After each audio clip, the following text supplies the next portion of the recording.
What's up, Kamix? Samahan niyo ako quick lang. Pupunta tayo ng motospot ngayon kasi meron tayong papakabit dito na bago na naman. Ito, kailangan talaga natin magpalit. Hindi siya basta upgrade. Ito guys, magpapalit tayo ng rear disc brake para sa ADB 160. Yung preno sa likod, mahina kumapit. Kumbaga yung kain ng caliper natin. Nakita nyo, ayan o. Ito na yung kain niya o. Hindi siya buo. So, kailangan natin siyang lakihan. Sana nakikita nyo. Yun yung reason bakit tayo magpapalaki ng disc brake sa likod. So, 240mm to. Tapos, meron na akong problema sa center stand natin. Yung di na siya nagbabalik, nai-stack up na siya. Papalit na rin tayo ng center stand. Papakabit lang natin siyang mabilis. Sige natin makabalik din ng bahay. Quick video lang to, Kamix. Ahan nyo lang ako. Tagal na rin natin di nakapunta ng motospot eh. Sana hindi naglolo ko tong audio ng video natin kasi ito guys pakita ko kasi yung problema ba't ko kailangan magpalit ng kasi diba ito yung preno natin sa likod. Ayun naiuusog ko kahit nakabiga. Diba? Whereas kuya sa harap, pag nakapiga yan, kahit iusog ko yan mahirap. Wala. Sabihin kapit na kapit yung preno natin sa disc brake sa harap. Pero sa likod ayun since konti lang yung kapit niya, umaatras siya. So noong una okay pa feel ko dahil nga kumaskas na ng kumaskas yan, di ba? Tapos sa center stand naman, ito yung problema niya di ba? Naka-center stand na ganyan. Pag bababa natin, ayun stack up na siya ayun delay siya. So sakit daw yan ng ADB and ng mga stock center stand tsaka side stand. Papalitan lang natin siya, Kamix, mabilis. Pura tayo sa motospot, doon muna tayo magpapakabit ng mga iyan. Ayun piga ako sa preno, halos wala na akong preno. Hintayin mo guys pipigain ko yung preno ko sa kaliwa. Ayun hindi tumitigil. Diba? Very unsafe. Kahit medyo mahal yung disc brake sa likod, tsaka pahirapan maghanap. Wala ka makikita ng 240mm na disc brake basta-basta kung saan-saan. Na-order ko pa siya sa Pasig, Primera Scoot, sa mga maghahanap. Na-endorse lang din sa akin ng nakita kong ADV na naka-TRC braking system. Sabi niya obligado daw talagang magpalit ng rear disc brake. Noong una hindi pa ako naniniwala. Uy, natanggal yung niya top box. Malaman ko, sabi nila Ninong, nabanggit ko na mahina nga yung preno ko sa likod.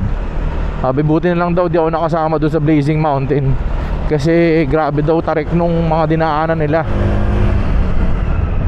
Siguro kung sumama ako doon, may posibilidad na nadisgrasya tayo o hindi kumapit talaga yung preno. Kasi nga patag nga, hindi ko makapit yung preno sa likod palusong pa kaya, diba? So sana ngayon kumapit na siya. Kaya talagang napabili tayo ng rear disc brake. So bili ko dito guys 240mm. Ang bili natin sa kanya 3,000 pesos. Marami nagtatanong sa atin kung saan natin nabili yung panggilid natin na R1 kasi kitang kita daw nila sa video na grabe yung arangkada natin kahit hindi tayo masyadong gigil sa throttle. So ito yung picture nyan guys. R1 moto mula pulley set, clutch assembly, torque drive, clutch bell, kahit yung mga bola natin R1 moto guys. 14-16 yung bola ko, combination yun. Tapos 1,200 center tsaka clutch spring yun guys. O yan ni-reveal ko na yan. Nag-tono reveal na ako Tapos ang bigat natin guys is 100 kilos. Mabigat tayo guys, ano ba? Pero ganyan siya humatak yan. Mo ganyan kabilis yung motor ko. Tapos ang kumakapit lang na preno harapan. Very good, di ba? Kaya yun, isa sa mga tip yun guys pagka nagpapabilis kayo ng motor, make sure na yung stopping power nyo malakas din. Hindi pwedeng mabilis lang yung motor mo tapos yung preno mo mahina. Kailangan balance right? Pero isipin mo, kinakaya ng TRC na brake system sa harap yung overall na preno ng buong motor, di ba? Sabihin maganda yung preno ng TRC talaga. Isa pa lang nakakapit nun. Tsaka ang problema nun sa disc brake, hindi sa mismong preno mismo, mind you. Baka sabihin walang kapit yung TRC sa likod, walang kinalaman yung caliper sa likod, yung masyado lang talaga maliit yung disc brake natin. So yan, pag magpapalit kayo ng braking system sa ADV nyo, tapos pati yung likod papalitan nyo, magtutupat kayo ganyan, obligado kayo magpalit ng disc brake. Kasi sa harapan nagpalit tayo, diba? 265mm ata yan, 260. Sa likod kailangan nyo magpalit ng 240 kasi ang stock nyan 220. Diba? Banayad na banayad kahit yung gulong natin. Kaya na pa tayo bumabanking. Quick-Tar Phoenix oversize, 120 sa harap, 140 sa likod. Mas maganda, mas malapad para madami yung kapit sa lupa. Wala naman pinagbago sa handling. Kung tutuusin nga, mas ano siya mas naging agile. So later guys, papakita ko sa inyo pag ikakabit na yung disc brake tsaka yung center stand. Tignan natin lahat kung plug and play. So dito tayo nagpapagawa din minsan sa Motospot, gawa ng mas malapit siya sa bahay. Kung mapapansin nyo Kamix, dalawa lang naman pinagpapagawa natin ng motor. It's either Motospot or RRJR lang naman. So madalas pag nasa office ako, dala ko yung motor ko, diretso ako RRJR. Pero pag ganyan, nasa bahay ako, may kailangan akong pagawa, mas malapit sa akin itong Motospot. And of course, tropa natin may-ari kasi ng Motospot, diba? Shoutout kay Doc at saka kay Madam. Woo! Ito guys, nga lang bihira kang makakita ng ADB dito. Kasi Aerox NMAX ang nila dito. Bodging!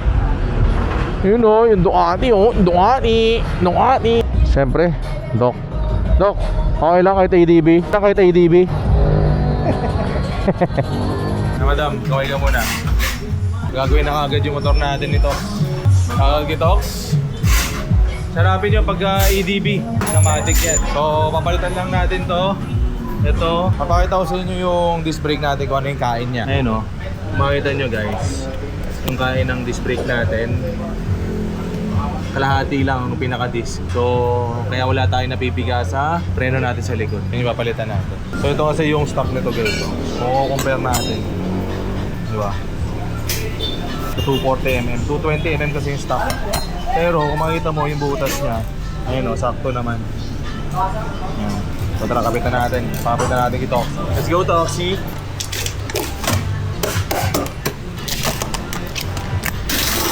Suspension natin BRC 395mm. Wala pa rin tagas yan. Yun lang. Nakakalito ka ng konti Iyapin yun. Ito? Oh, iyapin ko rin. Balak washer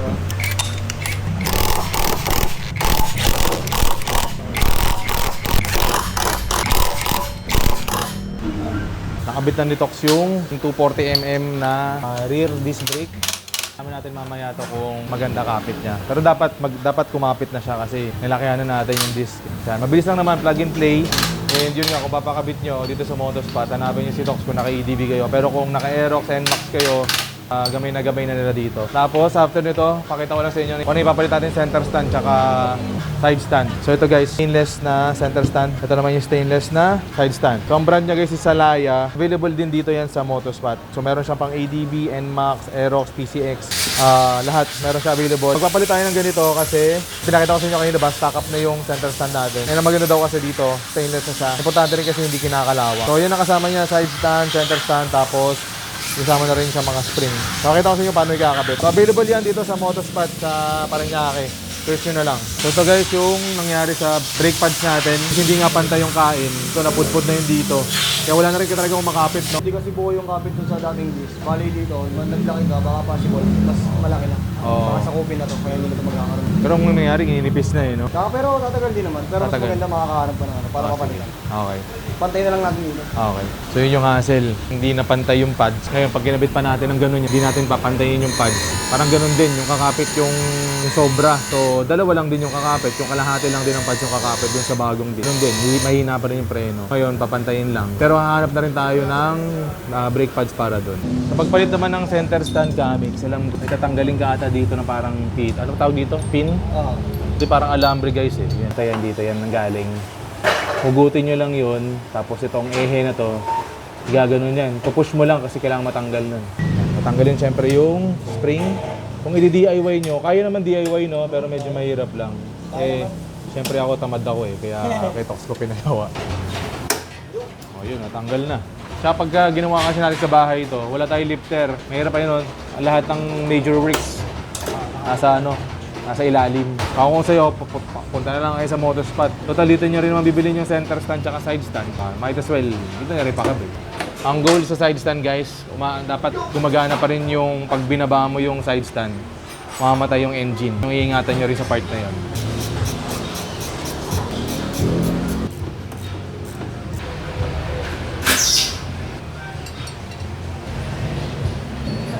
Yan na guys, kakabit na yung ating stainless side stand.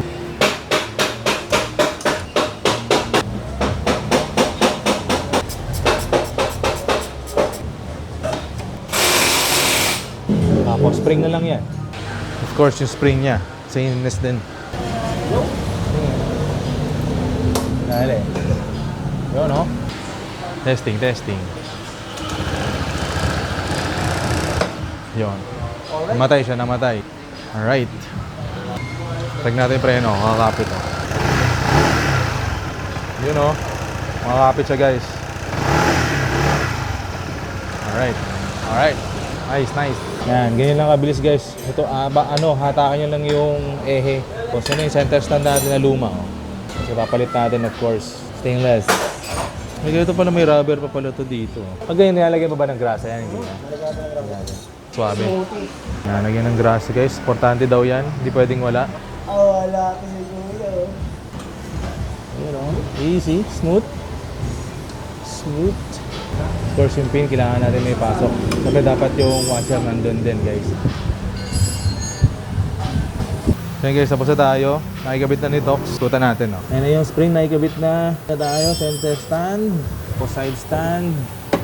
So sa ating 240mm na rear disc brake. Tox, thank you ha. Madam, thank you. Okay na.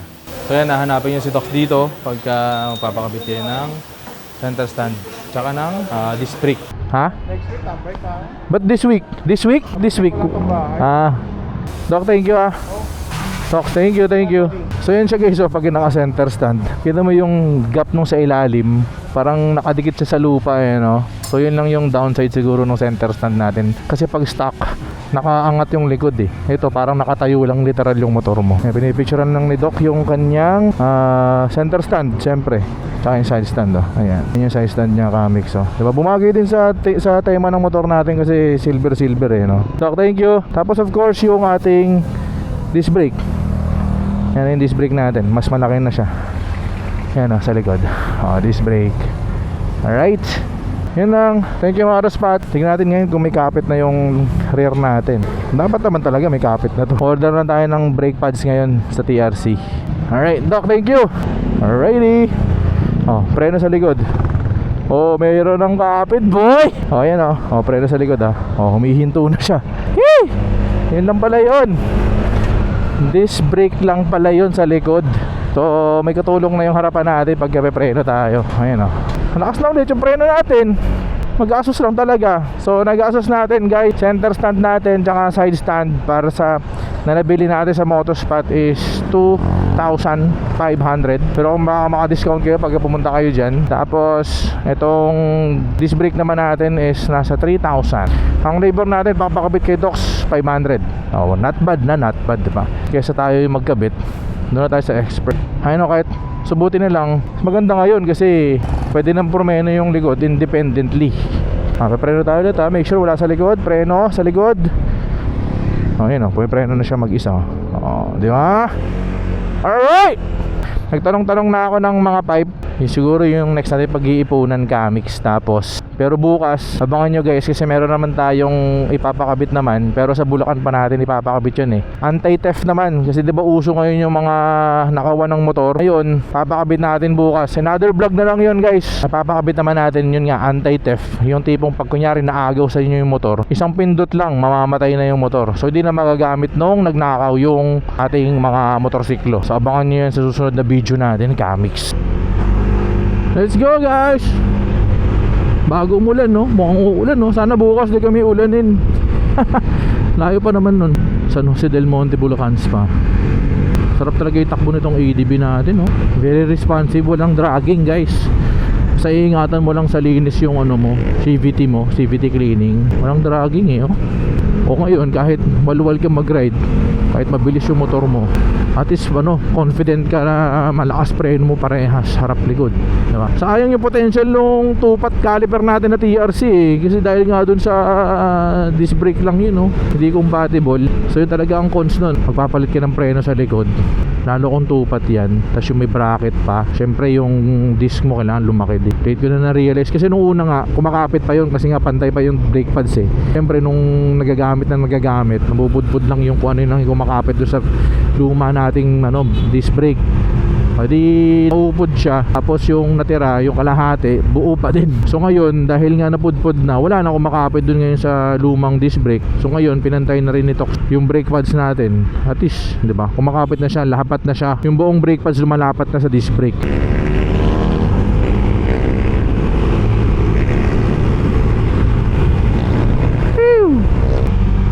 Ito yung LRT station dito sa Sukat, oh. Pinakadulong LRT station, LRT line 1. Yan ang entrance. May bagong KFC na rin dito, oh. Siguro sunod-sunod na to. Magkakaroon na rin to ng mga McDo, Jollibee dito susunod. Hey! Dito na yung video natin. Quickie video lang naman to dahil pinakita ko lang kung plano nyo magpalit ng center stand at side stand. May mabibili na stainless siya, mas maganda yan sa stock. And then yun nga, kung may plano kayo magpalit ng brake system, obligado magpalit ng rear disc brake. Which is yun nga lang, medyo pahirapan nga yung paghanap nga lang nung rear disc brake kasi bihirang-bihira may nagbebenta ng rear disc brake 240mm na pasok para sa EDV 160. Kasi bihirang-bihira din naman na nagpapalit ng preno sa likod. Yun naman yun. Usually pinapalitan na ng or na-upgrade na ng preno is yung sa harapan lang, ginagawa lang 4-pot, diba? Tapos nilalakihan nga yung disc brake sa harapan. Tayo nagpalit tayo harap likod ng preno, so obligado tayo magpalit ng disc brake din sa likod. And kung may napulot ka para sa ADV mo, like mo na to and share mo na din to para aware na din yung mga kapwa natin na kay ADV dito na mga balak mag-upgrade ng kanilang mga 160 ADV.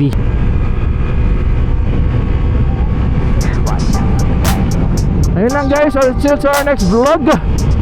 Peace out and babush.